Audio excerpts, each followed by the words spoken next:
जी बिल्कुल, बंगला मंठार का गांव है, चक नंबर 140 पी टिब्बा। यहाँ पर पिछले 3 दिन से ट्रांसफार्मर खराब है। गांव टिब्बे पर होने की वजह से मकी जो है शदीद परेशान है। पानी की सहूलत भी नहीं है, गर्मी और मच्छरों की वजह से शदीद परेशान है।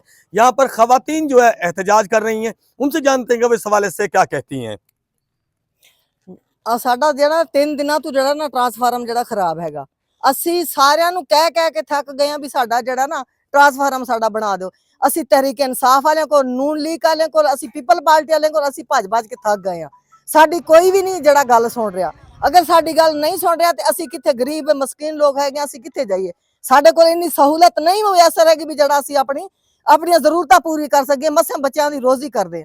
ਉਸ ਤੋਂ ਬਾਅਦ ਜਿਹੜਾ ਨਾ ਮਿਹਰਬਾਨੀ ਕੀਤੀ ਜਾਵੇ, ਜਿਹੜੇ ਜ਼ਿਲ੍ਹੇ ਦੇ ਹੈਗੇ ਡੀਪੀਓ ਐਮਐਲਏ ਜੋ ਵੀ ਹੈ, ਬਰਲ ਸਾਨੂੰ ਜਿਹੜਾ ਚਾਹੀਦਾ, ਸਾਨੂੰ ਮਿਹਰਬਾਨੀ ਕਰਕੇ ਸਾਡਾ ਟਰਾਂਸਫਾਰਮ ਹੋਣਾ ਚਾਹੀਦਾ। ਸਾਡੇ ਬੱਚੇ, ਸਾਡਾ ਮਾਲ ਇਦਾਂ ਪਿਆਸ ਨਾਲ ਮਰ ਜਾਣਾ ਤੇ ਸਾਨੂੰ ਚਾਹੀਦਾ ਵੀ ਸਾਡਾ ਮਿਹਰਬਾਨੀ ਕਰਕੇ ਸਾਡੀ ਜਿਹੜੀ ਸੁਣੀ ਜਾਵੇ ਤੇ ਜਿਹੜਾ ਸਾਡਾ ट्रांसफार्म लगाया जाए। जी, खवातीन का कहना है कि उन्होंने मकामी MPA, MNA और जिला इंतजामिया से भी अपील की है कि उनका जो है ट्रांसफार्मर जल्द से जल्द जो है मुरम्मत करवाया जाए। गर्मी और पानी की वजह से वो शदीद परेशान है। जी।